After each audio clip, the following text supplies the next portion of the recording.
हाँ, स्टार्ट कर।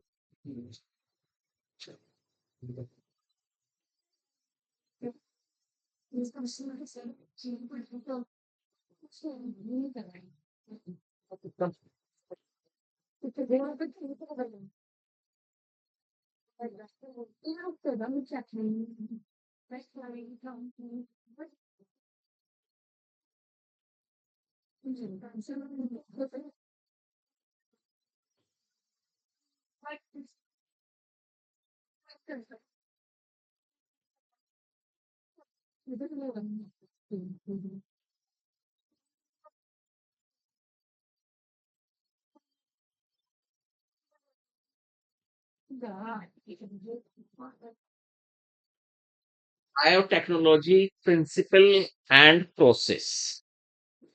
ठीक, इसका चौथा पार्ट आज हम करेंगे।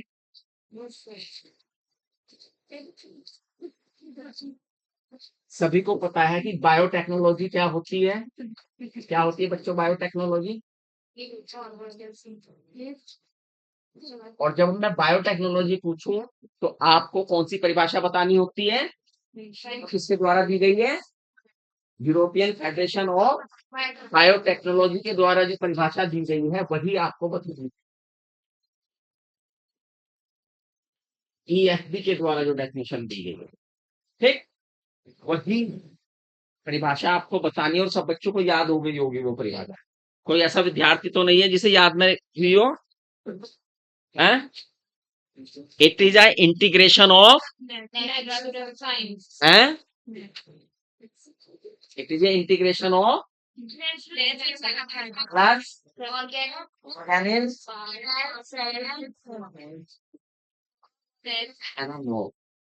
For product and services. ये डेफिनेशन सबको याद होनी चाहिए। ये तो हुई बायोटेक्नोलॉजी। अब आते हैं प्रिंसिपल पे।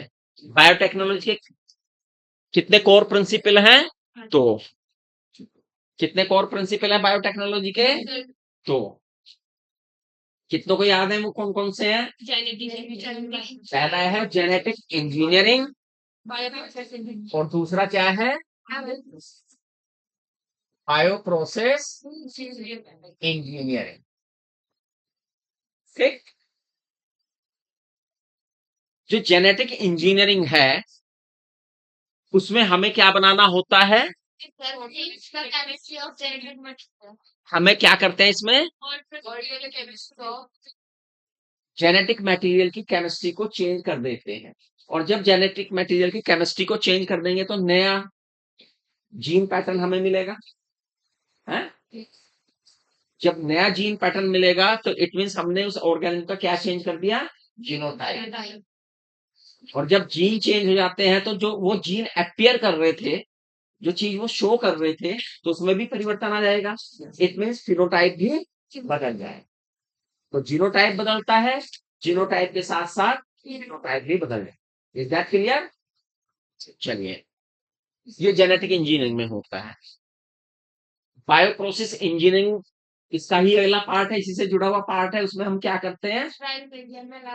स्टेराइल। हाँ, क्योंकि हम किसको प्रोड्यूस करना चाहते हैं? डिजायर जीन को ही प्रोड्यूस करना चाहते हैं। तो हम स्टेराइल मीडियम देंगे जिससे कोई और उसमें ऑर्गेनिज्म क्रिएट ना हो जाए। और फिर मल्टीपल कॉपीज उसकी क्या करते हैं? हम प्राप्त करते हैं। ठीक है, ये कैसे संभव है? जब तक कि आपको रिकॉम्बिनेंट डीएनए ना मिले। जब तक आपको रिकॉम्बिनेंट डीएनए ना मिले। रिकॉम्बिनेंट डीएनए की जब हम बात करते हैं तो रिकॉम्बिनेंट डीएनए क्या है? हमारा ऐसा डीएनए जिसमें हमारा डिजायर जीन इन्वॉल्व कर दिया, हमने रख दिया। और वो जो डीएनए बनता है उसे हम क्या कहते हैं? Recombinant DNA. क्या कहते हैं? Recombinant DNA. इस रिकॉम्बिनेंट डीएनए को हम कहाँ पहुंचाना चाहते हैं? प्लाज्मिड में। और जब हम प्लाज्मिड में इसे पहुंचाना चाहते हैं, किसके प्लाज्मिड में? रिकॉम्बिनेंट को। रिकॉम्बिनेंट तो बनने के बाद बनता है। डिजायर को हम डालना चाहते हैं प्लाज्मिड में तो बन जाता है हमारा क्या, रिकॉम्बिनेंट डीएनए। रिकॉम्बिनेंट डीएनए को हमें होस्ट में पहुंचाना होता है। तो कैसे पहुंचेगा ये, through a vector, through a vector. Vector के थ्रू पहुंचते, किसके थ्रू पहुंचता है, वेक्टर के थ्रू पहुंचता है। तो वेक्टर में कुछ बातें होती हैं, वेक्टर की कुछ बातें होती हैं, है ना। क्लोनिंग वेक्टर के कुछ कैरेक्टरिस्टिक होते हैं। क्या क्या है उसमें कैरेक्टरिस्टिक, ओ, इस बच्चे ने कहा ORI क्या होता है, कोई बच्चा बताएगा ORI क्या होता है, नहीं, हाथ खड़ा करेंगे बस, तो जिससे पता लगे कितने बच्चों को पता है, कितने बच्चों ने याद किया इसके बारे में, और ORI के बारे में। अगर मैं पूछूं ORI क्या होता है तो क्या बताओगे, कितने बच्चे बताएंगे ORI के बारे में, एक दो तीन, बस चार, ये चार बच्चे ही बोल रहे थे, बाकी नहीं बोल रहे। और जबकि मैं इसे कई बार बता चुका हूं बात को कि ORI क्या होता है, भाई ये बात मैं आपको कई बार बता चुका हूं। देखो, चौक से हमारे हाथ से बिल्कुल गोल गोला बनता है, इसमें हमें शेप लेने की जरूरत नहीं रहती, क्योंकि यूट्यूब प्रैक्टिस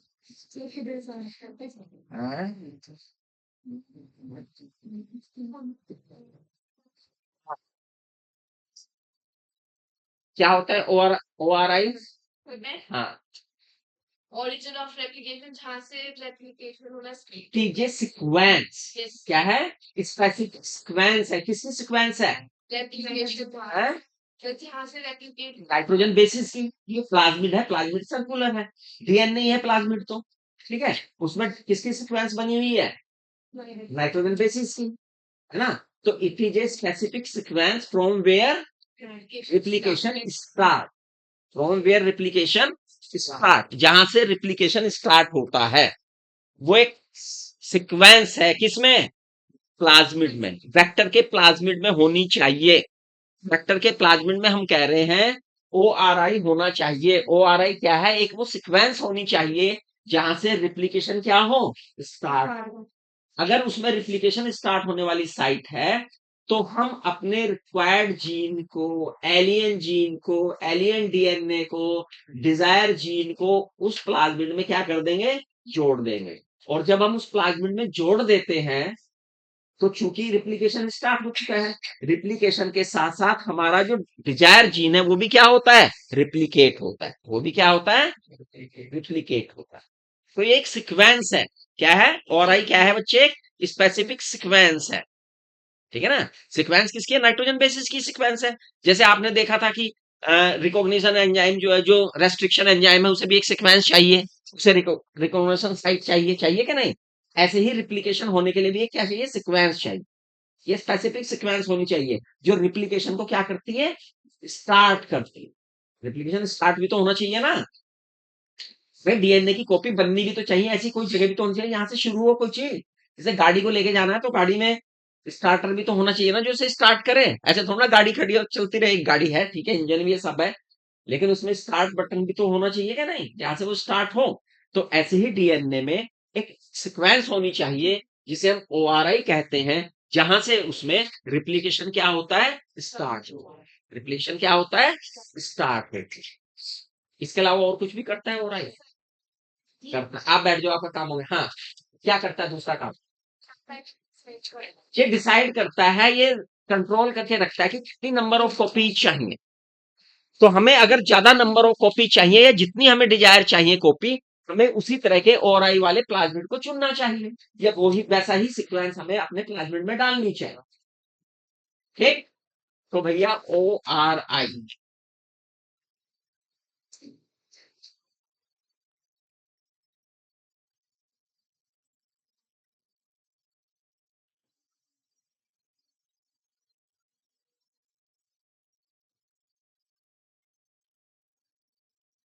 हमने कौन से प्लाज्मिड का उदाहरण लिया था, या एनसीईआरटी में कौन से प्लाज्मिड का उदाहरण लिया गया है, उस प्लाज्मिड का नाम बताओ। एक गोला सा बना हुआ है ना, और बीच में उस प्लाज्मिड का नाम लिखा हुआ है। तो क्या नाम लिखा हुआ है? चित्र मैंने कहा था याद होना चाहिए सब बच्चों को। केवल प्लाज्मिड का नाम बताना है, बहुत आसान सवाल है। नाम केवल, और कुछ नहीं पूछा गया। कितने बच्चों को नाम याद है? याद इधर क्यों नहीं होते? तुम्हारे अंदर कुछ कमी है, डीएनए में कुछ कमी है, सीक्वेंस कोई गड़बड़ है। हाँ, sir PBR 300 P P R 322 ये प्लाज्मिड का नाम है। क्या है? प्लाज्मिड का नाम है। देखो, वेरी गुड। PBR 322 ये तो प्लाज्मिड, इसका नाम कौन बताएगा पूरा मुझे? एक दो बच्चों को पूरा नाम याद है, हाँ बताओ। नाम बोल दो। प्लाज्मिड ओलिवियर रॉड्रिगेज 322 ना। बोलिवर रॉड्रिगेज वो साइंटिस्ट थे जिन्होंने इस प्लाज्मिड को क्या किया था? बनाया था। प्लाज्मिड ये है ही। 322 स्ट्रेन है। बैठिए। तो हम बता रहे थे कि भाई ORI, ठीक है, नंबर 1। नंबर 2,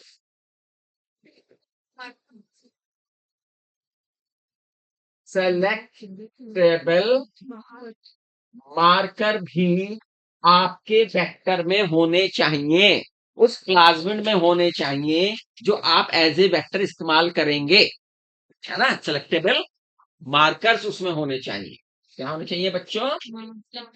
सेलेक्टेबल मार्कर होने चाहिए।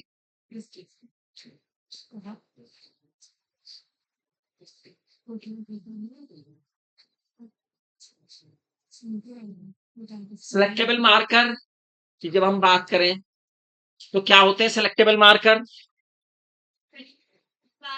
नहीं, सेलेक्टेबल मार्कर क्या होते हैं? ये भी साइट है उस प्लाज्मिड में। क्या है? साइट्स हैं उस प्लाज्मिड में जो डिसाइड करते है, जो पहचान कर लेती हैं किसकी? ट्रांसफॉर्मेंट एंड नॉन ट्रांसफॉर्मेंट की। किस किस की पहचान कर लेती हैं? ट्रांसफॉर्मेंट की एंड नॉन ट्रांसफॉर्मेंट की पहचान करती हैं। और पहचान तो करती हैं, और क्या करती हैं इसके अलावा? जो नॉन रिकॉम्बिनेंट है उसकी ग्रोथ को रेस्ट्रिक्ट करती हैं। केवल जो ट्रांसफॉर्म है, जो ट्रांसफॉर्म है उसकी ही ग्रोथ को क्या करती है? आगे बढ़ाती है। जो ट्रांसफॉर्म है, नॉन ट्रांसफॉर्म को रोक लेती है, और जो ट्रांसफॉर्म है उसकी ही ग्रोथ को क्या करती है? बढ़ाती है। कौन? Selectable marker. जो हमारा PBR 322 है, ये कुछ एंटीबायोटिक के प्रति क्या है? कौन कौन से? एम्पेसिलिन, टेट्रासाइक्लिन, कैनामाइसिन और क्लोरो है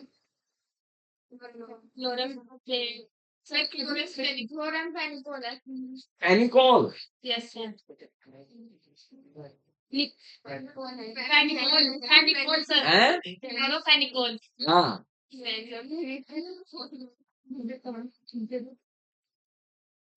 ठीक है भैया। इनके प्रति रेजिस्ट चाहिए। अब सामान्यतः, अच्छा एक बात बताइए, जो हमारा PBR 322 हमने लिया है, इसकी बात हम कर रहे हैं, ये वो आप इश्चीरिया कोलाई की बात कर रहे थे। हमने किसकी बात की थी? इश्चीरिया कोलाई की, ना कि PBR 322 की। जो हमने एंटीबायोटिक रेजिस्टेंस अभी बताए हैं ये वो किसके थे? इश्चीरिया कोलाई, जो हमने प्लाज्मिड में तैयार किया। लेकिन सामान्यतः जो हम प्लाज्मिड होता है ई कोलाई का, वो कौन से एंटीबायोटिक के प्रति रेजिस्टेंस होता है? नॉर्मल किसी के नहीं। ये लाइन लिखी हुई है एनसीईआरटी में, है ना। जो सामान्यतः क्या होता है? इश्चीरिया कोलाई होता है, वो किसी भी एंटीबायोटिक के प्रति रेजिस्टेंस नहीं होता। वो तो हम प्लाज्मिड में डालते हैं ये चीजें, मार्कर बनाने के लिए, है ना। और PBR 322 कितनी एंटीबायोटिक के लिए रजिस्टर है? दो। कौन कौन सी? Tetracycline and ampicillin. Tetracycline and ampicillin. इसके अलावा तो है ही है, और क्या चीज है भाई? हैं? नहीं नहीं, इसके अलावा दो ट्रैक्टर हो गए किसके? वेक्टर के। कितने कैरेक्टर हो गए? कौन कौन से? RI और दूसरा सिलेक्टेबल मार्कर। अभी सिलेक्टेबल मार्कर का हमने काम पूरा नहीं बताया, केवल हमने थोड़ी सी बात बताई सिलेक्टेबल मार्कर्स क्या होते हैं, है ना। अब टेट्रासाइक्लिन रेजिस्टेंस है ये TTR लिख देते हैं है ना। इसका मतलब क्या है? टेट्रासाइक्लिन, ये साइट जो है टेट्रासाइक्लिन रेजिस्टेंट। लेकिन जो साइट टेट्रासाइक्लिन के लिए रेजिस्टेंस है वो जो एंडोन्यूक्लियस हैं, क्या है बच्चे? एंडो, उनकी भी रिकॉग्निशन साइट है, उनकी भी क्या है? तो क्लोनिंग साइट। तीसरा हम कैरेक्टर क्या करेंगे भैया? Cloning sites.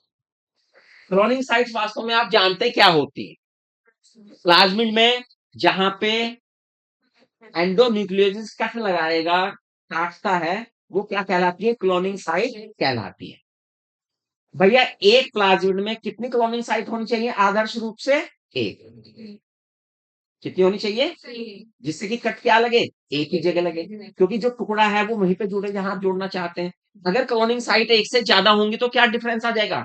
मामला गड़बड़ हो जाएगा। क्यों हो जाएगा गड़बड़? क्योंकि कई जगह कट लग जाएंगे, कई जगह कट। और आपका जो डिजायर जीन है जिसे आप जोड़ना चाहते हैं पर्टिकुलर स्पेस पे, वहां पे नहीं जुड़ पाएगा क्योंकि कट बहुत सारे हैं। तो सामान्यतः कितना होना चाहिए? एक ही कट होना चाहिए। अब PBR 322 का केस देखते हैं। PBR 322 का केस देखते हैं। इसमें जो टेट्रासाइक्लिन रेजिस्टेंस साइट है वो किसकी है? पैम H1 की भी रेस्ट्रिक्शन साइट है। क्लियर? क्या मतलब हुआ इसका? इसका मतलब ये हुआ, अगर आप बैन H1 एंडोन्यूक्लियस का इस्तेमाल करेंगे तो वो क्या काम करेंगे? वो इसे कट कर देगा हिस्से को। जब ये हिस्सा कट करके अलग कर दिया गया तो ये हिस्सा तो कट हुआ, लेकिन इसके साथ क्या और कट हो गया? टेट्रासाइक्लिन के प्रति रेजिस्टेंस की जो पावर थी वो भी क्या हो गई? कट हो गई। अब वो टेट्रासाइक्लिन के प्रति रेजिस्टेंस आपने अपना जो डिजायर जीन था वो वहां जोड़ दिया, ठीक है, लेकिन अब वो टेट्रासाइक्लिन के प्रति रेजिस्टेंस नहीं रहा। लेकिन आपको तो डिजायर जीन से मतलब है, तो फिर ये टेट्रासाइक्लिन रेजिस्टेंस क्यों डाले गए? एम्पिसिलिन और टेट्रासाइक्लिन क्यों डाले गए इसमें?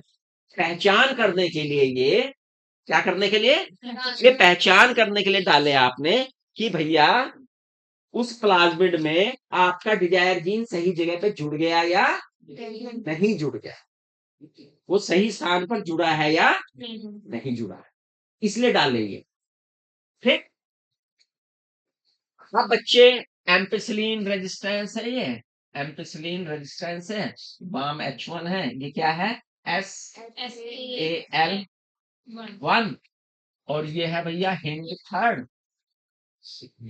बी बड़ा है ना, और ये भी छोटा ही बी भी छोटा है। अच्छा, यहाँ पे है CLA1 और यहाँ पर है तो R बड़ा है, R1, और यहाँ पे है फर्स्ट एंड P। ये आपका है, ठीक है। सारे फर्स्ट हैं, सारे फर्स्ट हैं केवल दो को छोड़कर। एक हिंड थर्ड है, PVU सेकंड है। ठीक है। Yes, sir. Proteus vulgaris second, Proteus vulgaris second यहाँ है और प्रोटियस वल्गेरिस फर्स्ट साइट यहाँ। Yes, sir. ठीक है, इस चित्र पे सवाल आएंगे पक्का, इसलिए ये सीक्वेंस आपको याद रखनी है। ये है ना, इस चित्र पे प्रश्न आएंगे इसलिए याद रखना है। पूछ सकता है कि साइट को किसी को ब्लैंक कर देगा और बताइए उस एंडोन्यूक्लियस का नाम बताइए जिसके प्रति ये क्या है, रिकॉग्निशन साइट है जिसकी ये। क्लियर है, इसलिए डायग्राम पे सवाल आए। कभी कभी सारा कुछ दे देगा, ये गायब कर देगा कि बताइए कौन सा प्लाज्मिड है, तो आपको प्लाज्मिड पहचानना पड़ेगा कौन सा है ये, है ना। कभी कभी इसका मतलब या इसका मतलब, इसका मतलब, इसका मतलब, इसका मतलब और इसका मतलब और इसका मतलब पूछ सकते हैं, ये जिसको मैंने टिक किया। और आपको इन सब की फुल फॉर्म पता है, पता है, सबको पता है। सर सबकी नहीं पता, क्यों? लेकिन पता है अभी भी। Origin of replication, restriction of primers, restriction of primers, ये तो होगी। बैम की मैंने क्या बताई थी, ये तो आई, ये तो फुल फॉर्म है आपकी। हाँ, क्या है बताओ।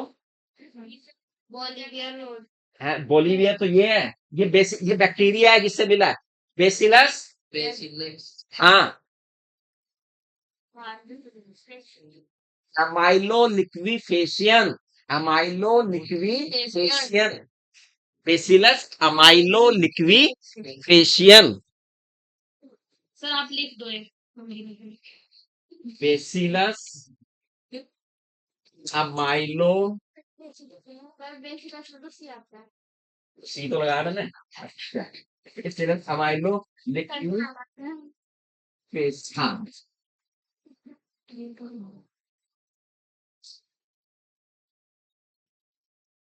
बेसिलस अमाइलोलिक्विफेशियन।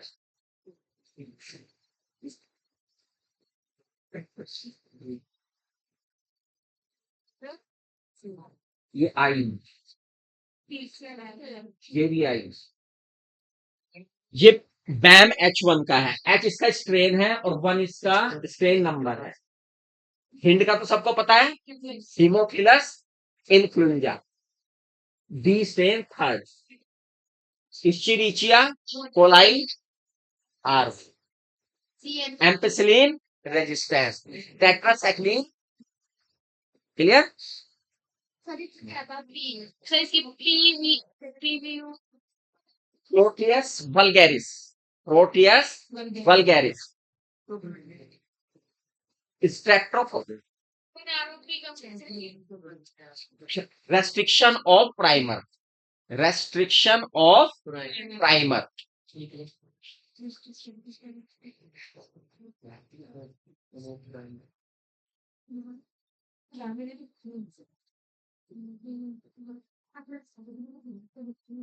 चलिए इस चित्र में ये पूछी जाएगी कॉलोनी साइट। हाँ, अब आ जाते हैं असली बात पे जो हम बात करना चाह रहे थे।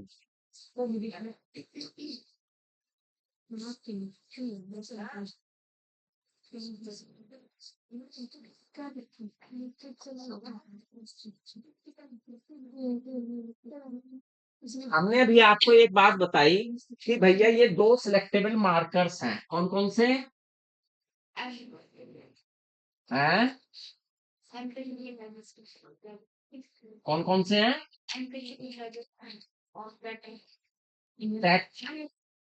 जो प्लाज्मिड हमने लिया है इसमें दो रेस्ट्रिक्शन साइट्स हैं, एक बाम H1 और एक उसके ऑपोजिट में रेस्ट्रिक्शन साइट है। रेस्ट्रिक्शन साइट तो कहीं है,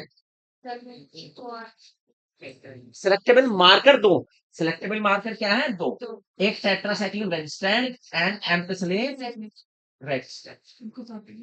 ठीक है, अगर हम एक एंडोन्यूक्लियस क्या इस्तेमाल करते हैं, बाम H1, तो वो क्या करेगा, एक कट लगा देगा भैया यहाँ पे, एक कट यहाँ, एक कट यहाँ, और ये टेट्रासाइक्लिन का मान लिया इतना हिस्सा है इसका, तो ये हिस्सा उड़ा देगा ये। अलग अलग हो जाएंगे, अगर पूरा है तो पूरे को अलग कर देगा ये, पूरा है तो पूरे को अलग कर देगा ये। ठीक है। Yes, sir. अब और हमने अपना यहाँ पे क्या जोड़ दिया इसे काट के, ये हमने लिया भैया इतना, ये इसने कट किया, ये देखो कट करने के बाद इसकी स्थिति ये बन गई, ये रहा ये हिस्सा, ये रहा ये, और ये, ठीक है। अब यहाँ पर हमने अपना क्या जोड़ दिया, डिजायर जीन जोड़ दिया इसमें। Desire gene.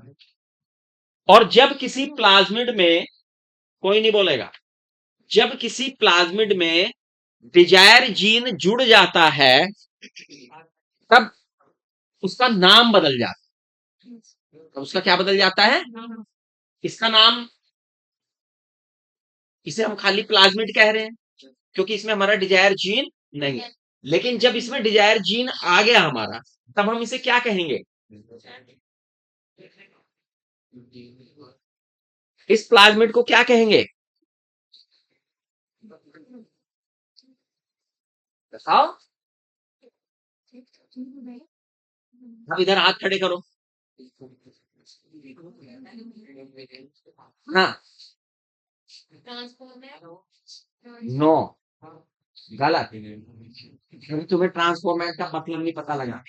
क्या कहेंगे, रिकॉम्बिनेंट डीएनए, डीएनए बदला है। अभी इसका मतलब ट्रांसफॉर्मेशन का आपको नहीं पता, ट्रांसफॉर्मेशन क्या होता है। ये प्लाज्मिड हमने बदल दिया, यहां से ऐसा कर दिया, ठीक है। अब इसे हम क्या कहेंगे, रिकॉम्बिनेंट प्लाज्मिड, यार, और ये डीएनए बन जाएगा रिकॉम्बिनेंट डीएनए। आई बात समझ में। अब हमें इस रिकॉम्बिनेंट डीएनए को किसके अंदर पहुंचाना है, होस्ट में, इसे होस्ट में डालना है। बैठ जाओ। और यदि हम इसे सफलतापूर्वक होस्ट में डालने में कामयाब हो गए, सफलतापूर्वक होस्ट में डालने में कामयाब हो गए, तब ये क्या बन जाता है, इस घटना को कहते हैं ट्रांसफॉर्मेशन, और ये बन जाते हैं ट्रांसफॉर्मेंट। ये क्या बन जाते हैं, जिसमें पहुंच जाता है ये, वो ट्रांसफॉर्मेंट है, और जिसमें ये नहीं पहुंचा है वो नॉन ट्रांसफॉर्मेंट। अब ये सारा काम हम ब्लाइंडली कर रहे हैं, हमारे पास तो कुछ सेल्स हैं, उनमें हम क्लोनियों में कर रहे हैं काम, हमें नहीं पता है किसमें पहुंचा है और किसमें नहीं पहुंचा है। तो ये पहचान कैसे हो, ये हम मार्किंग कैसे करें, इसके लिए ही है सेलेक्टेबल मार्कर्स। इसके लिए प्लाज्मिड में क्या लगा दिए गए, सेलेक्टेबल मार्कर। अब बात देखिए, आपने प्लाज्मिड डाला, सुनिए बच्चों बात, आपने अपना डिजायर जीन डाल दिया, ठीक है। अब कुछ प्लाज्मिड में डिजायर जीन पहुंच रहा है और कुछ में नहीं, जिसमें पहुंच रहा है इसमें मैं ये डैश कर रहा हूं, और कुछ में नहीं पहुंच रहा है, उन्हें मैं क्या कर रहा हूं, प्लाज्मिड तो पहुंच रहा है लेकिन वो नहीं पहुंच रहा डिजायर जीन वाला, क्योंकि वहां जीन ऑफ इंटरेस्ट जुड़ा ही नहीं था। एक तो वो है, और एक वो है जिसमें प्लाज्मिड बिल्कुल भी नहीं पहुंचा, ठीक है। एक वो है जिनमें प्लाज्मिड बिल्कुल भी नहीं पहुंचा, यानी जिनमें ट्रांसफॉर्म हुआ ही नहीं। तो जिनमें ट्रांसफॉर्म नहीं हुआ उन्हें हम क्या कहेंगे, तो ये जो नमूना है ये कैसा है बच्चे, नॉन ट्रांसफॉर्म। समझ में आ गई अब बात आपको। और ये नमूना बी है और ये नमूना सी है। बी कैसा है, ट्रांसफॉर्म है नॉन ट्रांसफॉर्म है, ट्रांसफॉर्म है। बी क्या है, ट्रांसफॉर्म है, क्योंकि ट्रांसफॉर्म प्लाज्मिड प्लाज्मिड का पहुंचना ट्रांसफॉर्मेशन, नॉन ट्रांसफॉर्मर प्लाज्मिड का पहुंचना, तो सेलेक्टेबल या डिजायर जीन का पहुंचना कॉम्बिनेंट रिकॉम्बिनेंट। क्लियर।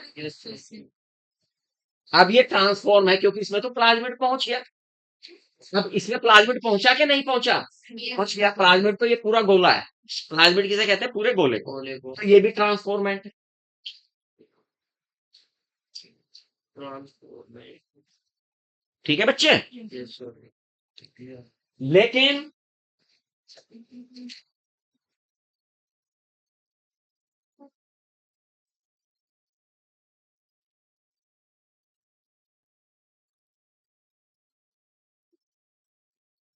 जिसमें डीएनए या आपका डिजायर जीन जुड़ जाए वो क्या है? Recombinant recombinant. तो ये कैसा है? Transformation recombinant. रिकॉम्बिनेंट है। और ये नॉन रिकॉम्बिनेंट नॉन रिकॉम्बिनेंट।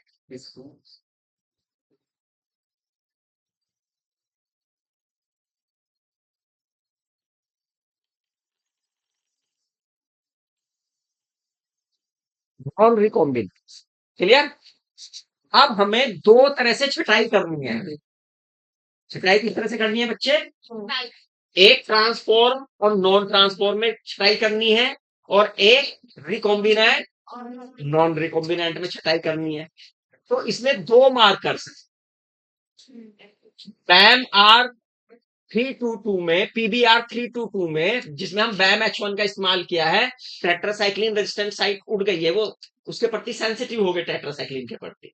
ठीक है। अब इसमें देखेंगे। अब हम सबसे पहले डी प्लेट तैयार करेंगे। कितनी प्लेट तैयार करेंगे? दो मीडिया तैयार करेंगे। एक में हम एम्पिसिलिन सॉल्यूशन को लगाकर तैयार करेंगे, और फिर ये जो तीनों प्रकार की कॉलोनियां हमारी बन रही हैं, इनमें से थोड़े थोड़े सा हिस्सा इस पे रखेंगे। ए का हिस्सा भी रखेंगे।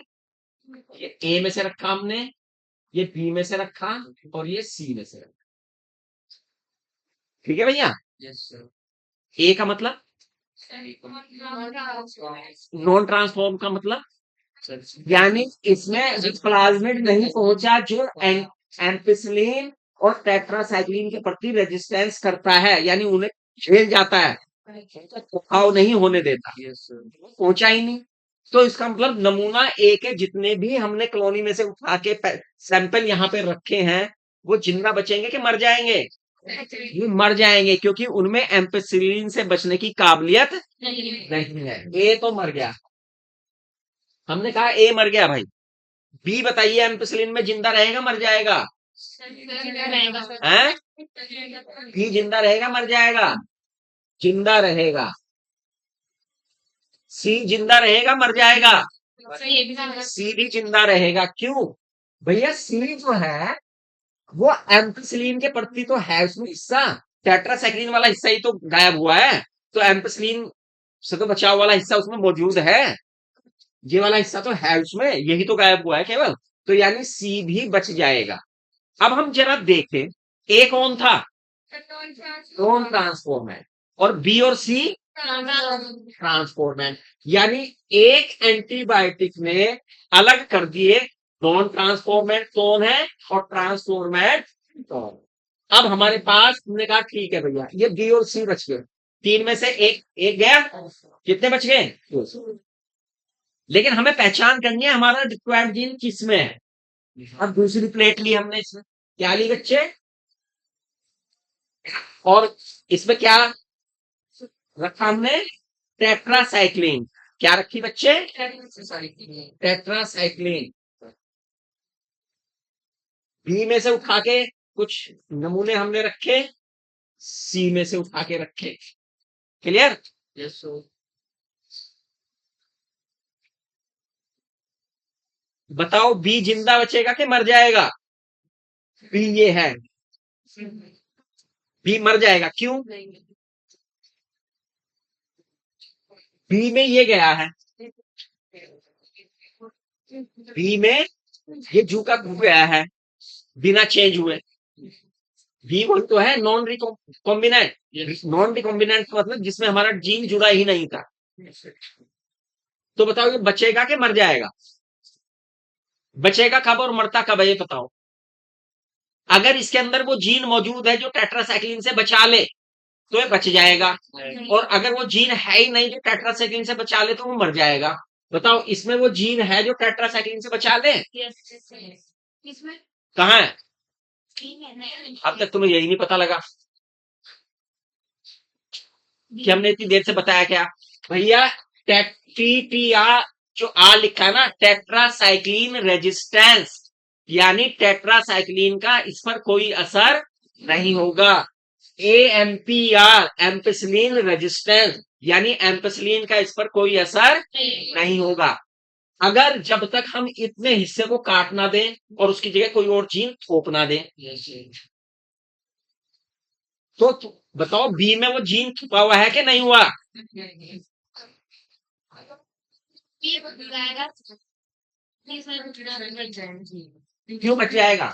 इसमें रेजिस्टेंस है, टेट्रासाइक्लिन रेजिस्टेंस जीन इसमें है, इस कारण से ये जीन क्या होगा? बी बच जाएगा। और सी क्यों? सी में चूंकि टेट्रासाइक्लिन रेजिस्टेंस जीन नहीं हो तो हमने काट के अलग से। अब हमें ये बताओ विद ड्यू रिस्पेक्ट कि हमें चाहिए कौन सा था, बी चाहिए था कि सी चाहिए था? हमें चाहिए था सी। तो हमें पता लग गया भैया ये जो सी कॉलोनी है ना, यही रिकॉम्बिनेंट डीएनए वाली कॉलोनी है, इसे ही डेवलप करना है। इसका नमूना यहाँ पे फेल हो गया, इसलिए हमें पहचान हो गई रिकॉम्बिनेंट कौन है और नॉन रिकॉम्बिनेंट कौन है। और ये किसके कारण से हुई? टेट्रासाइक्लिन। और ट्रांसफॉर्मेंट और नॉन ट्रांसफॉर्मेंट कौन है, इसकी पहचान किसके कारण हुई थी? एम्पिसिलिन। यानी एक एंटीबायोटिक हमें ये बता रही है कि ट्रांसफॉर्मेंट और नॉन ट्रांसफॉर्मेंट के बीच में, और एक बता रही है recombinant and non recombinant. Clear? अब पता लग गया सिलेक्टेबल मार्कर का मतलब क्यों है सिलेक्टेबल मार्कर। अब इससे आगे अब पहचान आती यार, ये ना दो दो प्लेट तैयार करो, है ना? है हाँ, दो दो प्लेट तैयार करो और दो दो प्लेट को तैयार करके फिर एक्सपेरिमेंट करो, नमूने सब में रखो। एक तो लेंथी प्रोसेस है और एक थोड़ा सा कॉम्प्लिकेटेड हो जाता है, बार बार यही करते रहो। तो कोई ऐसा प्रोसेस होना चाहिए एक ही एक्सपेरिमेंट से हमें पता लग जाए, तो क्योंकि असली पहचान तो हमें इसकी करनी है, कौन रिकॉम्बिनेंट है और कौन।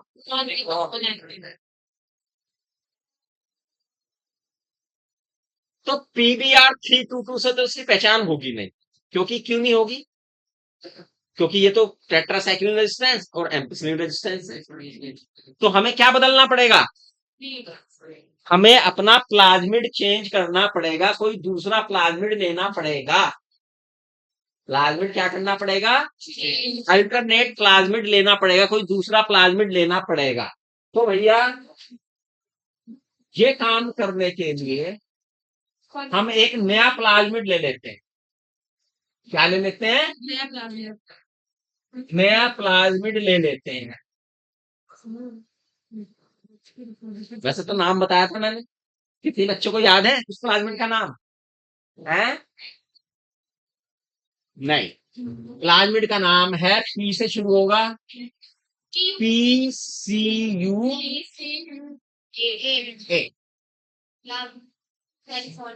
California university.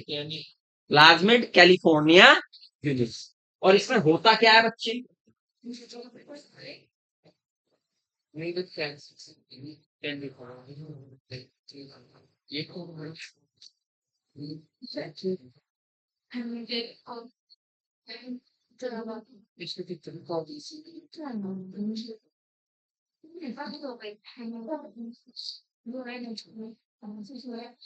ये कैसे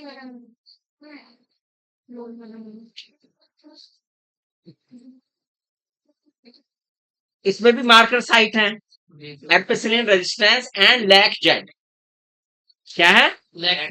और जितने भी रेस्ट्रिक्शन एंजाइम हैं उनकी जो साइट होती है वो लैक जेड ही रहती है।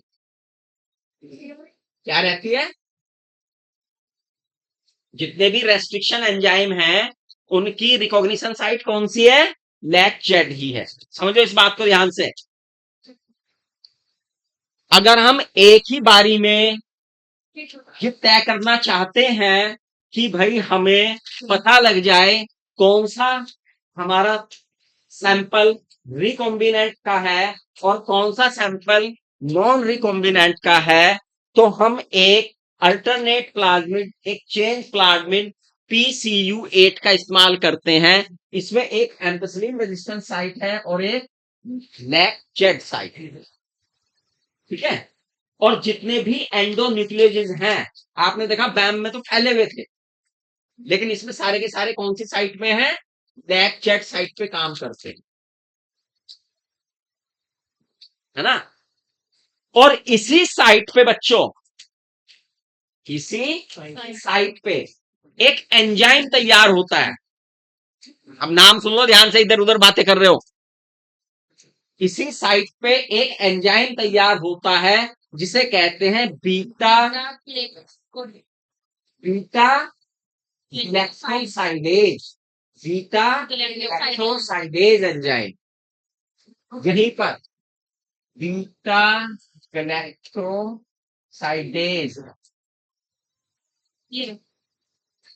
ग्लैक्टोसाइडेज।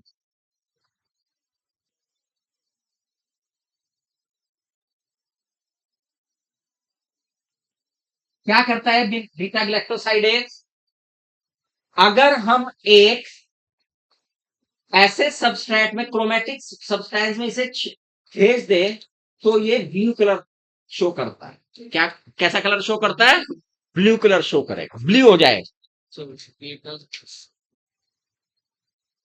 वो क्रोमेटिक सबस्ट्रेट क्या है? एक्स गैल। क्या है? एक्स गैल सॉल्यूशन। ठीक है, समझ में आया? दोबारा से सुनिए, हमने क्या चेंज कर दिया? प्लाज्मिड। प्लाज्मिड में लैक जेड साइट, जहां पे सारे एंडोन्यूक्लियोज की रिकॉग्निशन साइट है, यानी वहीं से काटेंगे। लेकिन यहां पे एक खास बात और हो रही है। क्या? कि यहां पर एक एंजाइम बन रहा है। कौन सा? Beta galactosidase. और ये एंजाइम एक क्रोमेटिक सबस्ट्रेट में जाके कैसा रंग देता है? ब्लू कलर देता है। पहले ऑरेंज कलर आया था, अब ब्लू कलर आ रहा है। ध्यान रखो ये कलर कहां कहां इस्तेमाल हो रहे हैं। ब्लू कलर देता है। क्लियर? अब सुनिए, अब बात बहुत सिंपल रहेगी। हमने क्या काम किया? कोई भी रेस्ट्रिक्शन एंजाइम जिसकी ये साइट थी वो इस्तेमाल कर दिया। कोई भी हमने वो साइट इस्तेमाल कर ली, उस साइट से इसे काट दिया और काट के हमने क्या लगा दिया? डिजायर जीन लगा दिया। तो कहां लगेगा desired gene? Lac Z site पे लगेगा। अगर वो लगेगा तो कहां लगेगा? लैक जेड साइट पे। ठीक है। और जब लैक जेड साइट पे वो जीन लग गया तो हमारा जो प्लाज्मिड है वो क्या बन गया? Recombinant plasmid, recombinant DNA. बार बार इस्तेमाल कर रहा हूं उन चीजों को, मैं याद रखो। क्या बन गया वो? रिकॉम्बिनेंट डीएनए या रिकॉम्बिनेंट प्लाज्मिड बन गया। ठीक है। अब हमने क्या काम किया? अब हमने क्रोमेटिक क्या ले लिया? सबस्ट्रेट, यानी एक्स जेल में ने रख दिया नमूना को। ये एक्स जेल का नमूना है और इसके अंदर हमने नमूनों को रखा प्लाज्मिड। ये वो प्लाज्मिड के नमूने हैं, बहुत सारे होंगे।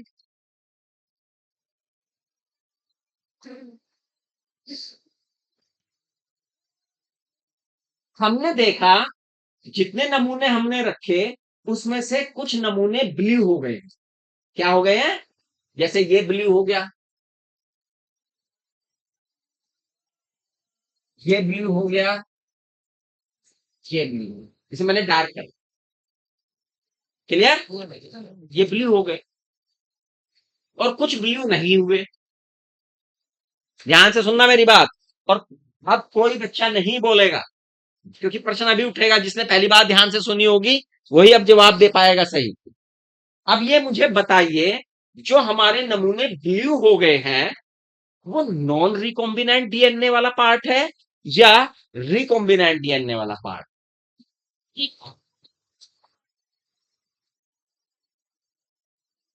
कितने बच्चों को पता लगा? एक, दो, तीन। हाँ, तुम बताओ। रिकॉम्बिनेंट डीएनए वाला पार्ट आपके अनुसार ये वो पार्ट है जो रिकॉम्बिनेंट आरडीएनए वाले हैं। चलिए अभी देखते हैं, इधर इधर वालों की बात सुनते हैं। ये कैसे हैं? ये नॉन रिकॉम्बिनेंट डीएनए है। क्यों? क्योंकि ध्यान से सुनो, पहले मैंने क्या कहा था, पहली बात ध्यान से सुन लेना। इस प्लाज्मिड में जो लैक्टेट साइड है, ये side beta galactosidase enzyme create करती है। ये बीटा ग्लैक्टोसाइडेज एंजाइम जब इसे एक्स जेल में रखा जाता है तो ये नीला हो जाता है। ठीक है, अब यदि हम इस साइड को काट देंगे और काट के अपना डिजायर जीन यहां रख देंगे तो क्या अब इसमें बीटा ग्लैक्टोसाइडेज पैदा होगा? और जब वो पैदा नहीं होगा, इट मीन्स वहां पे हमारा जीन और डिजायर जुड़ा हुआ है। अब वो एक्स जेल में कैसा रंग देगा? क्या वो ब्लू रंग देगा? नहीं देगा, वो कलरलेस रहेगा। वो कलरलेस रहेगा। इसका मतलब ये वो नमूने हैं जहां पर हमारा रिक्वायर्ड जीन जुड़ा हुआ है। इसका मतलब कलरलेस है, वो क्या बता रहे हैं? कि यहीं पर हमारे रिक्वायर्ड प्लाज्मिड है, हमारा रिक्वायर्ड डीएनए यहीं पर है, यही रिक्वायर्ड है ना, रिकॉम्बिनेंट डीएनए वाले इससे हैं। ठीक है नहीं? तो हमें कितनी बार एक्सपेरिमेंट करना पड़ा? एक। हमने प्लाज्मिड चेंज किया और उसके बाद हमने क्या काम कर दिया? एक्स जेल में उसे स्टेन कर लिया। एक बार में ही पता लग गया कौन रिकॉम्बिनेंट वाले नमूने हैं और कौन नॉन रिकॉम्बिनेंट वाले नमूने हैं। बात समझ में आई? यहां तक बात समझ में आई?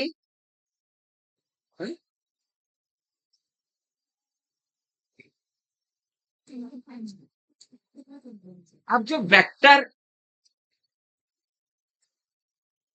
ऑफ क्लोनिंग जीन, हमने अब तक बैक्टीरिया के अंदर इसे पहुंचा रहे हैं, लेकिन हम इसे एनिमल और प्लांट सेल में भी पहुंचाना चाहते हैं।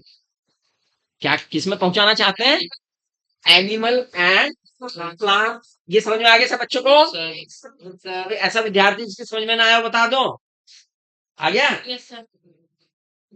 तो यानी हमने मार्किंग कर ली, एक ही एक्सपेरिमेंट से हम मार्किंग कर ले।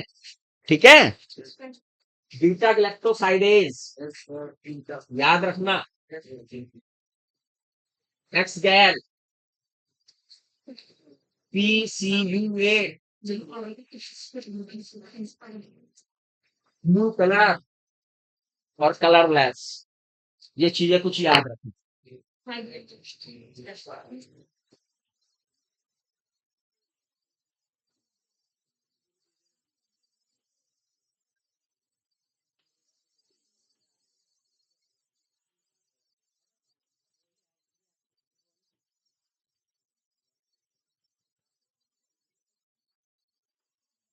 एनिमल और प्लांट्स में भी क्या करना चाहते हैं?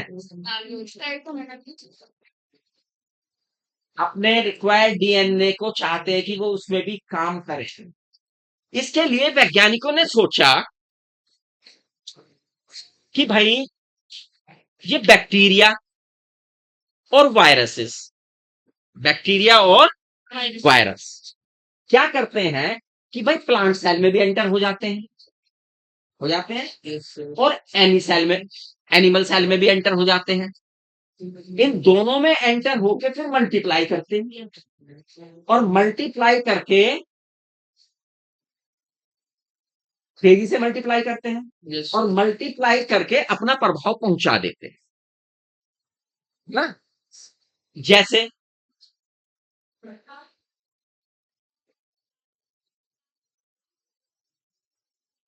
एक बैक्टीरिया है Agrobacterium tumefaciens, Agrobacterium tumefaciens. Agrobacterium tumefaciens एक ऐसा बैक्टीरिया है जो बेटा डाइकोट प्लांट्स का पैथोजन है। किसका पैथोजन है? डाइकोट प्लांट्स का।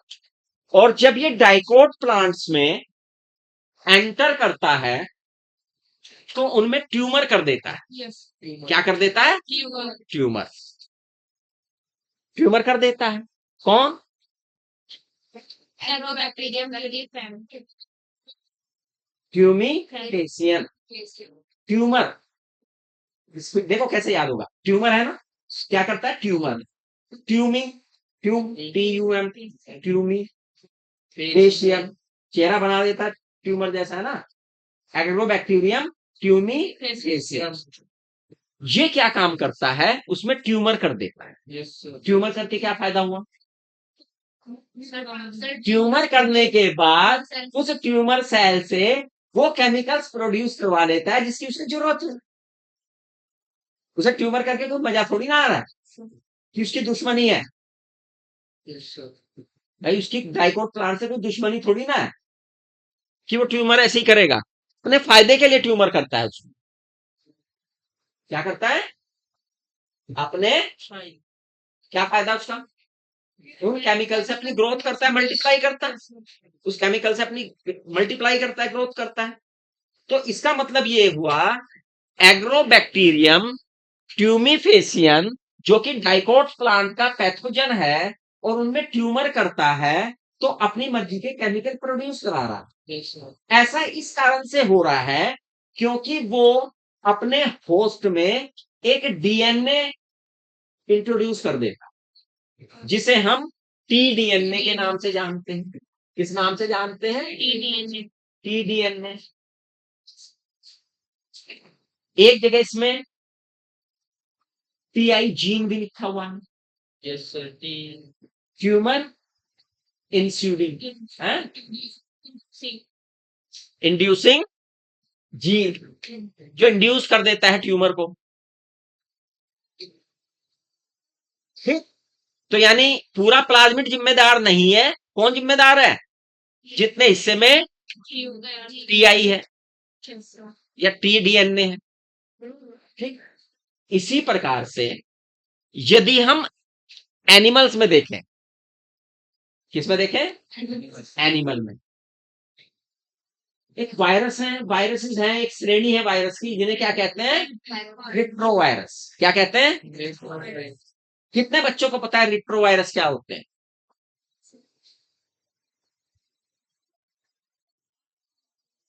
इधर कितने बच्चों को पता है? एक दो बच्चों को पता है। हाँ, कैंसर वाले वो रिट्रोवायरस होते हैं। कौन होते हैं रिट्रोवायरस? अपने दिमाग से बताओ जो पढ़ा है। इधर उधर की मत सुनो ना, देखो रिवर्स कर देते हैं। हाँ, रिट्रोवायरस।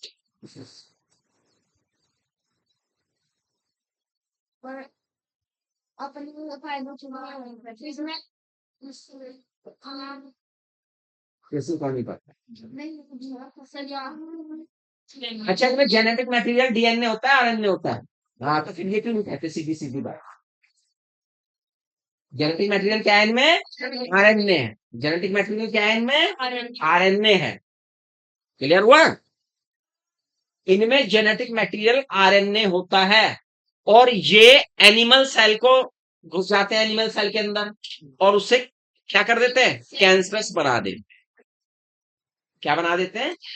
क्या इनका पूरा DNA कैंसर प्रोड्यूस करता है? नो, कुछ हिस्सा है जो कैंसर को प्रोड्यूस करता है। अब साइंटिस्ट ने सोचा, क्योंकि हमने इतना अध्ययन कर लिया, इतना जान गए हम कि भाई ये प्लांट्स के अंदर, यूकैरियोट सेल के अंदर एंटर कर दोनों के जरिए और वहां से काम ले रहे हैं, तो क्यों ना इनकी हेल्प ली जाए। बस करना ये है कि जो इनका हानिकारक वाला हिस्सा है, जो रोग फैलाता है, उसे हटा दो। उस प्लाज्मिड में से इसे हटा के और क्या जोड़ दो? उसमें अपना डिजायर जीन जोड़ दो। यानी उन्हें डिसआर्म्ड कर दो, उनका हथियार ले लो उससे। जिस वेपन आप देखा हो ना, जब पुलिस किसी को सरेंडर कराती है तो सबसे पहले क्या करती है, उसके वेपन को सरेंडर कराती है कि भाई इसका डिसआर्म करो। सबसे पहले तो सबसे पहला काम है इसे डिसआर्म करो, इससे वेपन लो। जब वो वेपन ले लेते हैं तो वो फिर आप अपने मर्जी की चीज उससे कराते हैं कि बैठ जा, खड़ा हो जा, ये कर ले, वो कर ले, निहत्था हो गया वो। ऐसे ही साइंटिस्ट ने यहाँ पे किया कि भैया इन्हें डिसआर्म करो पहले तो, इसका टीआई वाला जीन निकालो इसमें से बाहर, इसका कैंसर वाला जीन निकालो इसमें से बाहर, और क्या जोड़ दो, और फिर इन्हें छोड़ दो, ये अपने आप घुसेंगे अंदर और मल्टीप्लाई करेंगे। होस्ट में जाएंगे और वहां क्या करेंगे, मल्टीप्लाई। और जब मल्टीप्लाई करेंगे तो जो हमारे डिजायर जीन की कॉपियां हैं वो क्या हो जाएंगी, तैयार हो जाएंगी। क्या हो जाएंगी, तैयार हो जाएंगी ना, तैयार हो जाएंगी। इसे क्या कहते हैं कि एनिमल्स के लिए वेक्टर तैयार करना, एनिमल्स के लिए और प्लांट्स के लिए जो यूकैरियोट्स हैं उसके लिए वेक्टर तैयार करना। क्लियर, यहां तक बात समझ में आ गई? सब बच्चों को बात समझ में आई यहां तक या नहीं आई? हैं कि यूकैरियोटिक सेल के लिए किस प्रकार से वैज्ञानिक जो है वायरस और बैक्टीरिया का इस्तेमाल कर रहे हैं, जो पैथोजन है, जो क्या है, जो बीमारियां फैलाते हैं, उनमें से बीमारी फैलाने वाले जीन की पहले पहचान करते हैं, उसे फिर हटाते हैं काट कर और अपना डिजायर जीन उसमें चिपकाते हैं, और फिर उसे कहते हैं चल अब अंदर हो जा, होस्ट के अंदर हो जाए, है ना। यहां तक बात समझ में आ गई? अब आपको यहां तक ये बात समझ में आ गई होगी कि भाई वेक्टर को हमें किस प्रकार से तैयार कर रहे हैं। अब हमारे वेक्टर तैयार हैं प्रोकैरियोट सेल में एंटर करने के लिए भी और यूकैरियोट, लेकिन किसमें जाएंगे वो, होस्ट में। अब उन्हें कहां जाना है, होस्ट में। अब होस्ट को भी तो तैयार करना है या नहीं करना है, तो कॉम्पिटेंट होस्ट, होस्ट की तैयारी करनी है, होस्ट को राजी करना है, होस्ट को मनाना है। तो अब क्या आएगा, कॉम्पिटेंट होस्ट। क्या आएगा बच्चे, कॉम्पिटेंट होस्ट, होस्ट को तैयार करना है। होस्ट में कौन डालना है, मैं प्लाज्मिड। क्या ट्रांसफर करना है, प्लाज्मिड बोले तो डीएनए, प्लाज्मिड बोले तो कैसा डीएनए, रिकॉम्बिनेंट डीएनए। कैसा डीएनए, रिकॉम्बिनेंट डीएनए हमें कहाँ डालना है, होस्ट की बॉडी के अंदर डालना है। क्या होस्ट उस डीएनए को वेलकम करेगा कि आ जाओ, हैं, वेलकम करेगा क्या, वेलकम नहीं करेगा।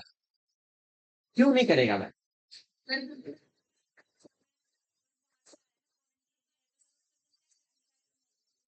उसे एक्सेप्ट नहीं करेगा। अगर हम डीएनए की बात करें, किसकी बात करें, या रिकॉम्बिनेंट डीएनए है, वास्तव में डीएनए ही है। रिकॉम्बिनेंट तो इसलिए कह रहे हैं कि उसमें एक हिस्सा हमारी पसंद का, ये वास्तव में हाइड्रोफिलिक है। क्या है, फिलिक का मतलब करते हैं प्यार करने वाला। किसे, पानी से, पानी से, इन्हें पानी से प्यार है।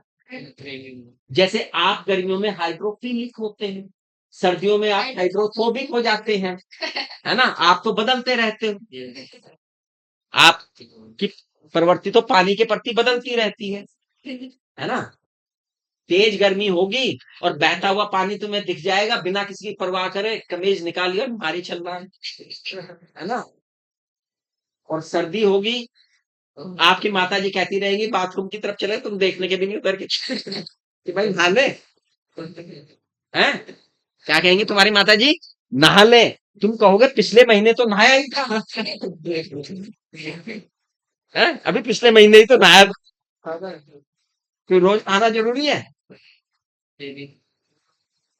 तो इसकी नेचर है, किसकी, कैसा है ये, और एक और दूसरी प्रवृत्ति हमने इसकी पहले बता चुके हैं, हाइड्रोफिलिक है और नेगेटिव चार्ज है। हाइड्रोफिलिक है और नेगेटिवली चार्ज। ठीक है, डीएनए की दो नेचर मैंने बताई है, हाइड्रोफिलिक और दूसरी नेगेटिव चार्ज। ये डीएनए की प्रवृत्ति है। अब इसे एंटर करना है सेल के अंदर। सेल के अंदर है प्लाज्मा मेम्ब्रेन, और वो किसकी बनी है, फॉस्फोलिपिड की। वो किसकी बनी है, फॉस्फोलिपिड की बनी है। इसकी भी नेचर है, ये हाइड्रोफोबिक है। क्या है, हाइड्रोफोबिक। जो हमारी प्लाज्मा मेम्ब्रेन या सेल मेम्ब्रेन है,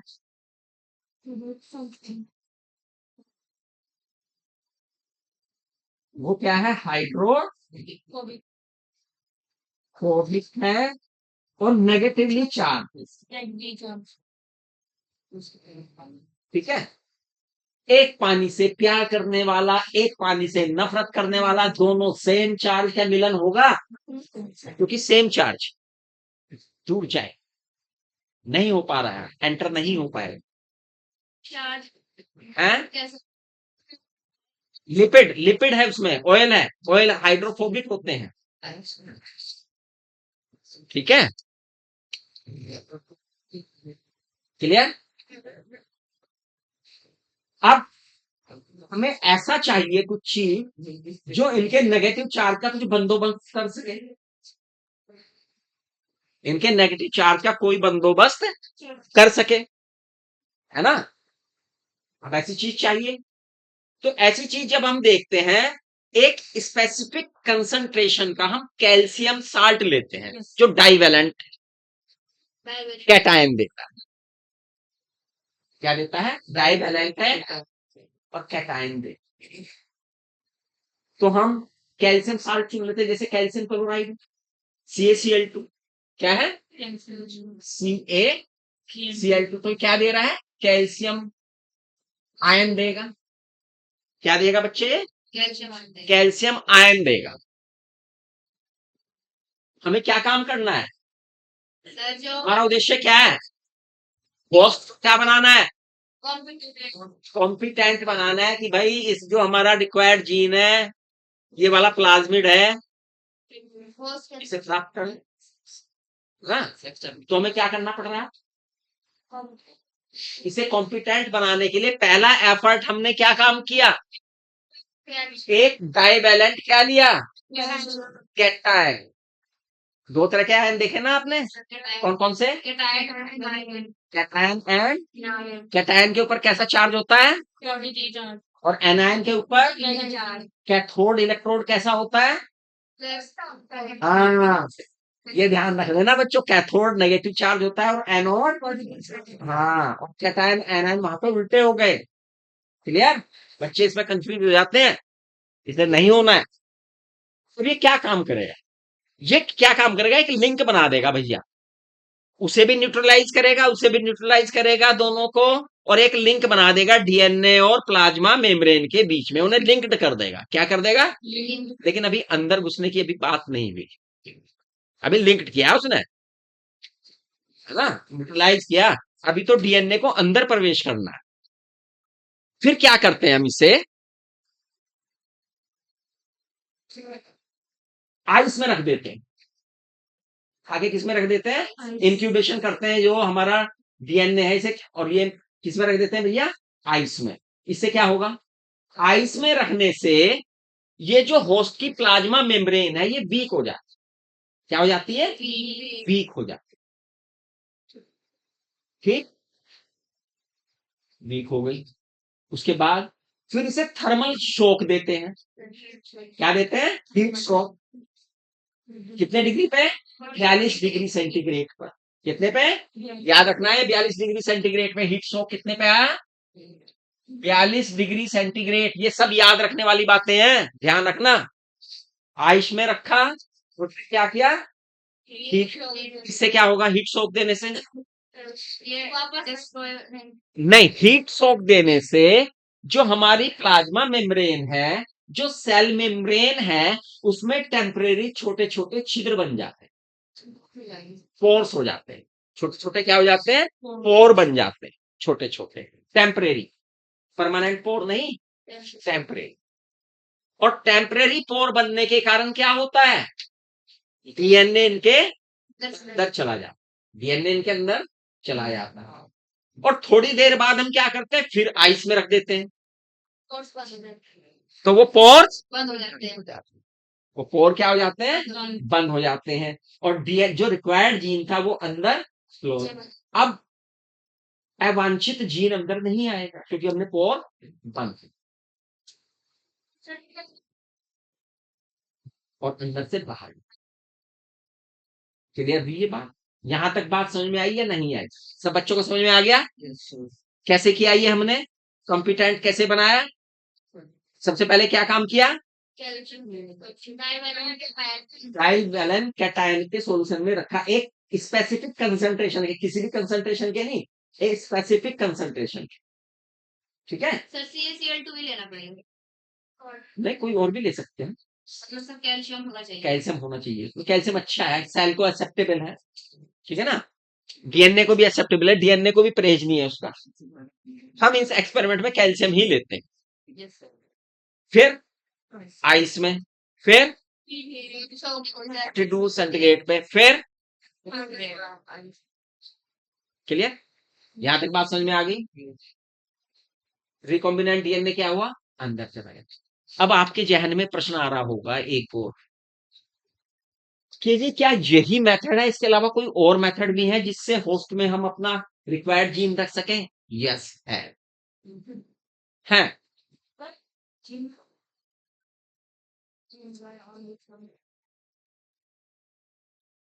एक है माइक्रो इंजेक्शन मेथड, क्या है, माइक्रो इंजेक्शन,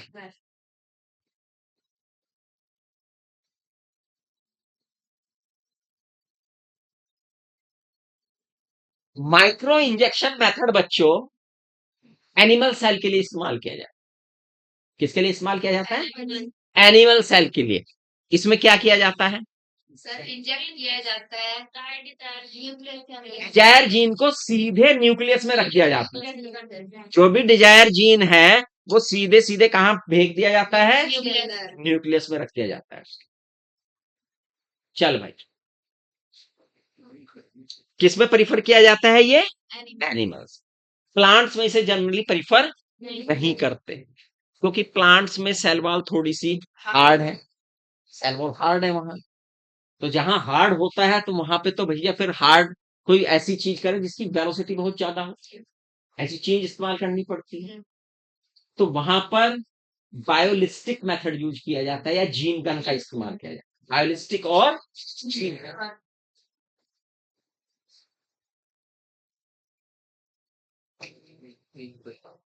क्या है भैया ये मेथड, बहुत छोटे छोटे से माइक्रो पार्टिकल्स होते हैं बच्चे, किस चीज के, या तो गोल्ड के होंगे या टंगस्टन के होंगे, गोल्ड के होंगे या माइक्रो पार्टिकल्स कौन सी मेटल के हो सकते हैं, गोल्ड और टंगस्टन, गोल्ड का AU यस सर, है ना, टंगस्टन का सिंबल कितने बच्चों को याद है,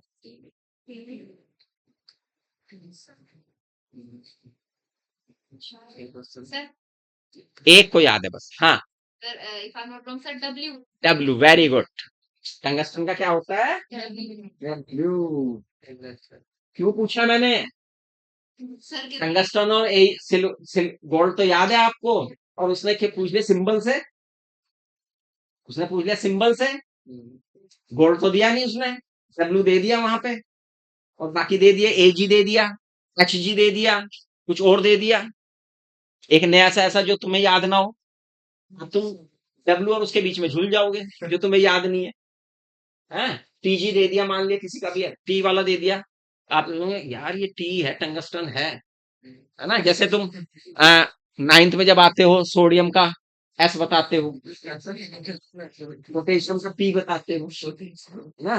उनके जो ग्रीक नेम है ना, उनसे कोरिलेट ना करके, तो टंगस्टन है भैया डब्ल्यू, टंगस्टन का क्या है, डब्ल्यू है, याद रखना।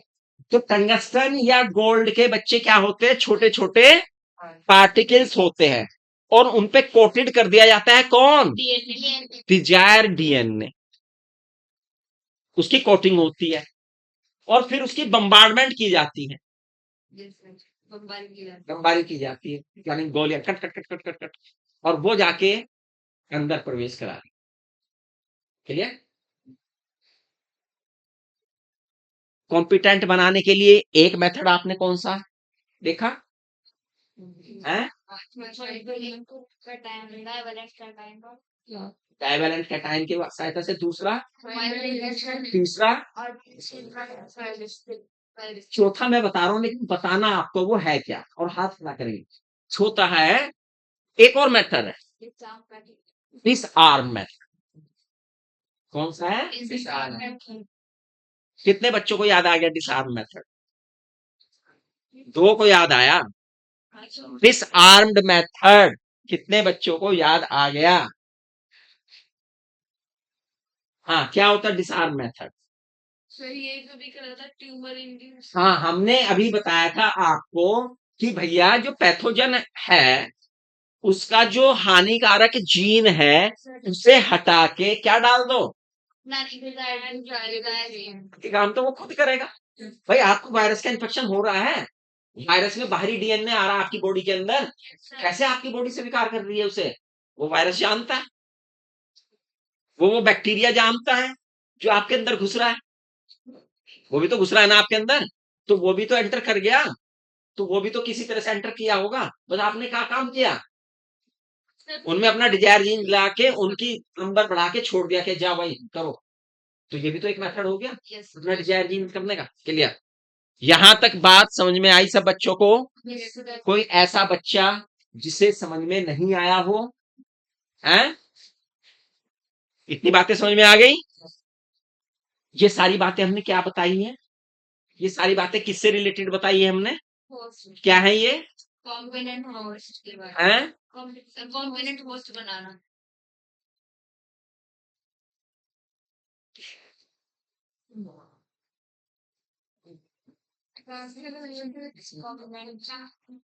ये सारी बातें हमने जो अब तक बताई हैं, ये हैं टूल्स ऑफ रिकॉम्बिनेंट, क्या है, टूल्स ऑफ रिकॉम्बिनेंट डीएनए। इसमें सबसे पहले हमने क्या बताया, टूल्स में सबसे पहले क्या बताया हमने, हाँ, हैं? हाँ हाँ, ठीक है ठीक है, रेस्ट्रिक्शन एंजाइम्स। नंबर 2 पे क्या बताया, क्लोनिंग फैक्टर। नंबर 3 पे क्या बताया, टैग होस्ट। ये 3 मोटी मोटी बात बताई है अब तक, अगर आप देखें तो वो अंदर के प्रोसेस थे। अभी तक हमने 3 मोटी बातें बताई हैं टूल्स ऑफ रिकॉम्बिनेंट डीएनए के लिए, क्या क्या,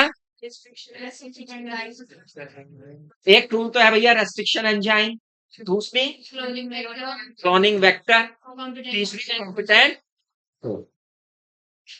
ठीक है, ये बात अलग है। जब हमने आपको रेस्ट्रिक्शन एंजाइम बताया था, तो हमने रेस्ट्रिक्शन एंजाइम में बताया, एक्सोन्यूक्लियोज बताया, एंटीन्यूक्लियोज बताया, एंडोन्यूक्लियोज कैसे काम करते हैं वो प्रोसेस बताया हमने, पैलेंड्रोमिक्स है ना, सीक्वेंस पे काम करते हैं, किस प्रकार से काम करते हैं, वो बात हमने बताई। उसके बाद जब हमने क्लोनिंग वेक्टर की बात की, तो हमने उस वेक्टर की स्पेशलिटी बताई, क्या क्या उसमें होनी चाहिए, है ना। फिर हमने कॉम्पिटेंट होस्ट के बारे में बताया, जो तो टूल्स हुए। अब हम देखेंगे process, process of recombinant DNA. अब तक टूल्स देखें, अब क्या देखेंगे, प्रोसेस। सर टाइम हो गया, कहाँ हो गया, 1 बज गया। एक ही तो बजा। सर कब तक चलती है?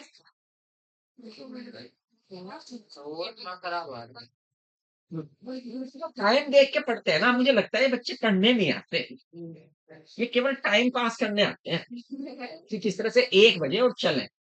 सर आज तो बोला आ जाना, शादी वादी में जाना क्या, कहीं दावत तो नहीं है? थी दावत गई। जी हाँ, दे दिया परफेक्ट। वेरी गुड, बहुत। तेरे घर वाले तेरे से ज्यादा समझदार है। यस सर, बहुत।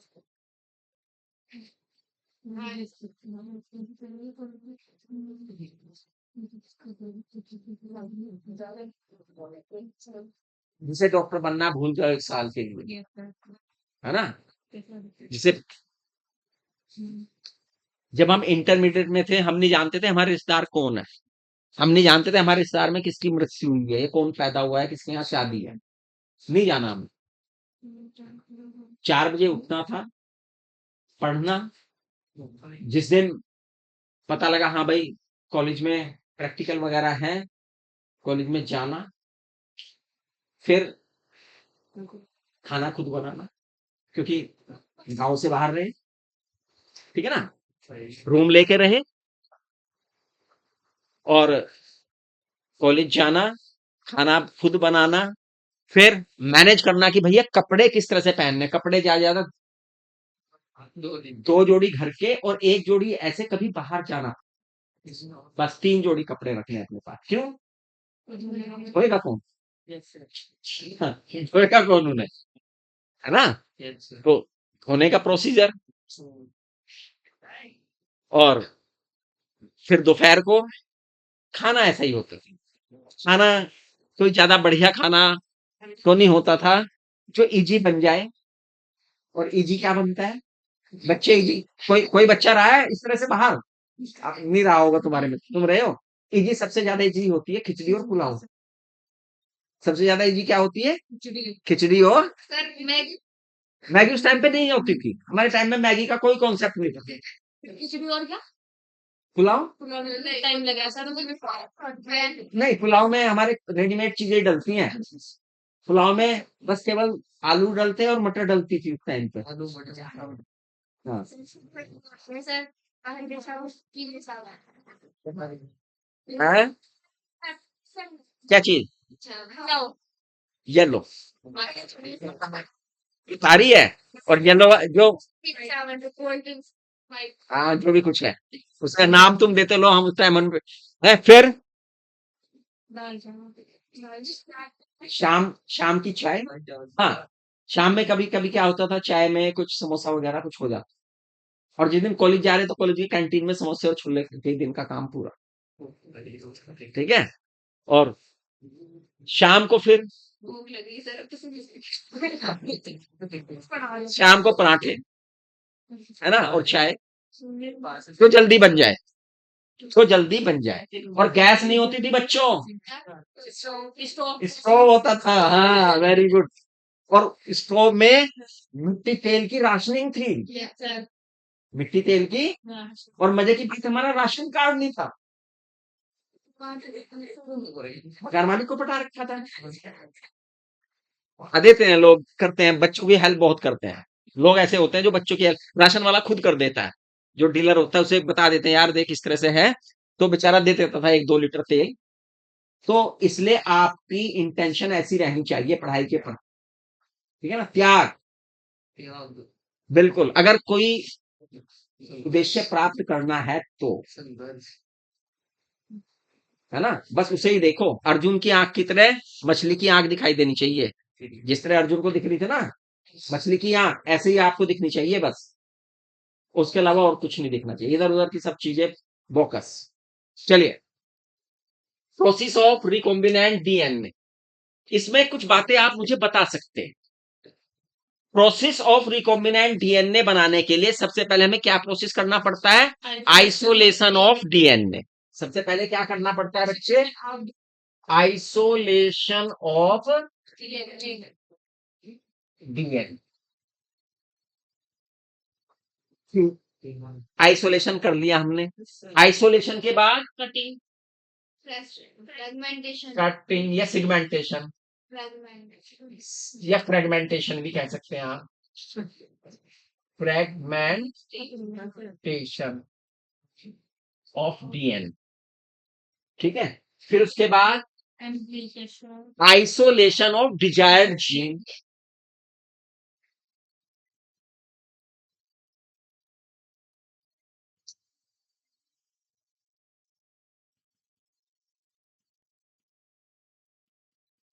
आइसोलेट कर लिया हमने, उसके बाद क्या करें? एम्प्लीफिकेशन ऑफ द हाँ, है आइसोलेशन के बाद एम्प्लीफिकेशन देखो एक टर्म आ जाता है एम्प्लीफिकेशन, यस सर एक टर्म आएगी एम्प्लीफिकेशन जो इसने इसमें नहीं दी लेकिन वो करेगा, यस सर है ना?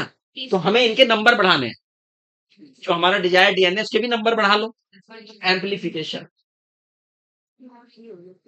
एम्प्लीफिकेशन,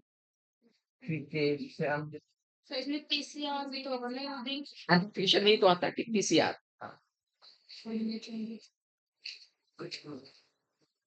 कटिंग, अब क्या करेंगे? लाइगेशन,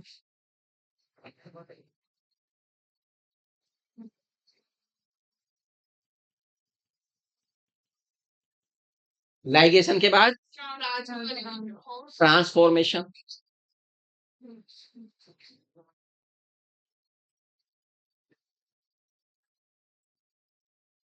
एंड ट्रांसफॉर्मेशन के बाद एक्सक्रीशन हो है एक्सट्रैक्शन, नंबर ऑफ कॉपी बनानी है उनकी होस्ट की, है ना? प्रतिलिपि बनानी है उनकी, बहुत सारी क्लोनिंग करनी है, बहुत लंबी चौड़ी, लार्ज स्केल पे, इंडस्ट्रियल स्केल पे, है ना? तो भैया एक्सट्रैक्शन ऑफ द पैकेट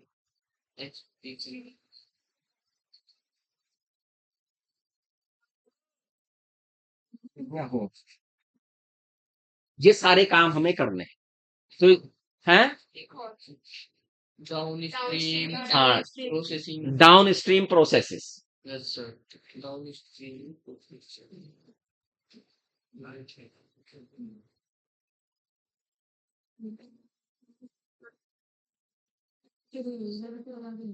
ठीक है बेटा? ये पार्ट कर दिए गए इसके, ये काम हमें करने हैं। इनमें से सही तरीके से आप देखे जाए तो बहुत सी चीजें सीख चुके हैं आप, इनमें बहुत सी चीजें सीख चुके हैं, लेकिन चूंकि प्रोसेस में है तो सबसे पहले क्या आता है? Isolation of isolation of DNA DNA, isolate करना। यस डीएनए को क्या करना बच्चे? आइसोलेट करना। कहां से आइसोलेट करना है डीएनए? सेल के अंदर से। कहां से करना है? सेल के अंदर से निकालना है डीएनए को। डीएनए सेल के अंदर पड़ा हुआ है और हमें चाहिए डीएनए, लेकिन सेल के अंदर तो बहुत माल मसाला है। क्या क्या है सेल में? सबसे पहले तो सेल वॉल या सेल मेम्ब्रेन है सेल उसकी, मेम्ब्रेन है ना? फिर न्यूक्लियस है अंदर, न्यूक्लियस के अंदर फिर उसके डीएनए के साथ प्रोटीन भी जुड़े हुए हैं, प्रोटीन डीएनए आरएनए तो कई चीजें हैं भैया। अब सेल वॉल भी अलग अलग ऑर्गेन में अलग अलग की बनी हुई है। बैक्टीरिया के केस में आपको एंजाइम इस्तेमाल करना पड़ेगा, लाइसोजाइम। क्या करना पड़ेगा? लाइसोजाइम, जो उसकी सेल वॉल को क्या कर सके? भेद सके, ब्रेक कर सके, तोड़ सके, तभी तो आप अंदर का माल बाहर आएगा। सेलुलेज लेना पड़ेगा प्लांट सेल के लिए, काइटिनेज लेना पड़ेगा है फंजीसाइड के लिए, फंगस के लिए, है ना? अब आरएनए भी काटना है तो क्या लेना पड़ेगा? RNase, ribonuclease. क्या प्रोटीन एंजाइम में जनरली एज रहता है, एंजाइम में जनरली एज रहता है, जो काटने खींचने वाले रहते हैं ये ना। डीएनए एक्सट्रैक्शन हाँ अच्छा, डीएनए एज भी लेना पड़ेगा क्या? क्यों ले लेंगे?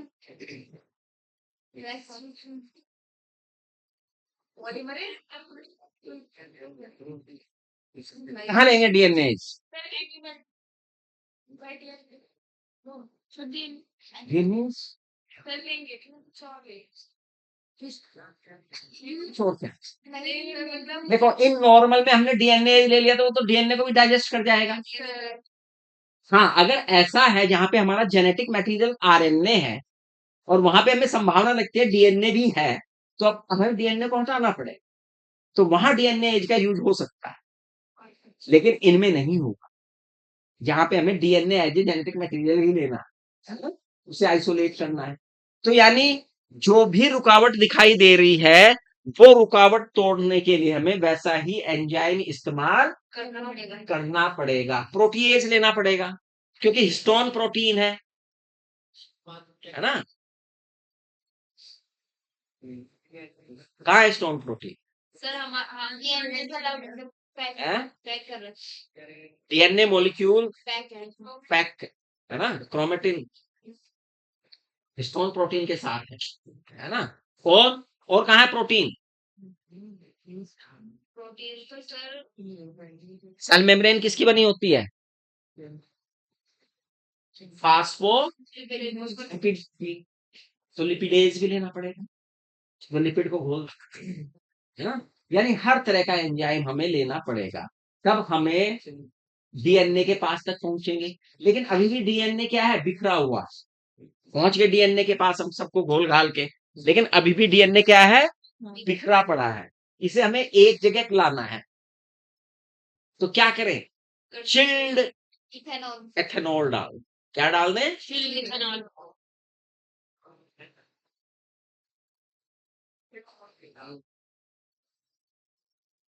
इथेनॉल का केमिकल फॉर्मूला एक मेथ इथेनॉल ओल आईयूटी सिस्टम पढ़े हो तो बताओ फिर। प्रीफिक्स एंड सुफिक्स मैंने दोनों बता दिए हैं। Formula chemical formula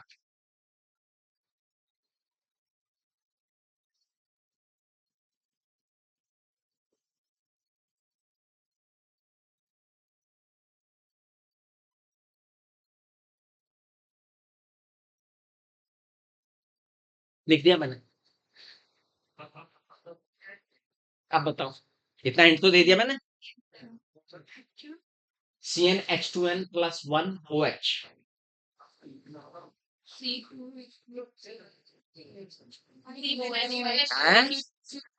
C2H5OH। Chemistry कमजोर लग रही है मुझे तेरी।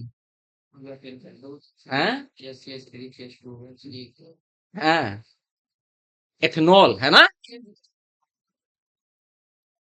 देखो चिल्ड, तो चिल्ड एथेनॉल से डीएनए के जो मॉलिक्यूल डीएनए का जो स्ट्रैंड है सूत्र है वो क्या होते हैं? दूर भागते हैं और एक जगह जाके प्रेसिपिटेट हो जाते हैं। क्या हो जाते हैं? प्रेसिपिटेट। फिर हमें उन्हें छड़ की सहायता से क्या कर लेते हैं? स्पूलिंग कर लेते हैं। क्या कर लेते हैं? स्पूलिंग। डीएनए को कैसे निकालते हैं? विद द हेल्प कौन सी प्रक्रिया के द्वारा? स्पूलिंग। क्या? हाँ स्पूलिंग। यूं लपेट के डीएनए को बाहर निकालते हैं। समझ में आया? स्पूलिंग क्या वर्ड आया है? Spooling chilled DNA, protease, RNase, cellulase, chitinase है ना। हाँ, बता दिया। कुछ और भी हो सकते हैं एंजाइम, जैसा भी रेस्ट्रिक्शन है उस तरह का ही एंजाइम से घोलने वाला एंजाइम लेके तब हमने क्या कर लिया? जो हमारी रिक्वायर्ड डीएनए था, अभी रिक्वायर्ड जीन नहीं आया, अभी तो रिक्वायर्ड डीएनए आया। आइसोलेशन डीएनए का हुआ है। अब वो डीएनए हमने क्या कर लिया? आइसोलेट कर लिया। अब क्या करेंगे? फ्रेगमेंटेशन। क्या करेंगे? किसकी हेल्प से होगा फ्रेगमेंटेशन? यहां तक बात समझ में आ गई सब बच्चों को? बढ़िया, चलिए ठीक है, बाकी कल करेंगे और अच्छी तरह से याद करके आइएगा। और यहां तक अगर बात समझ में आ गई तो काफी कुछ समझ में आ गया आपके। अब तो बस केवल थोड़ी सी बातें बचती हैं इसकी जो समझने लायक है, अच्छी तरह से समझिए।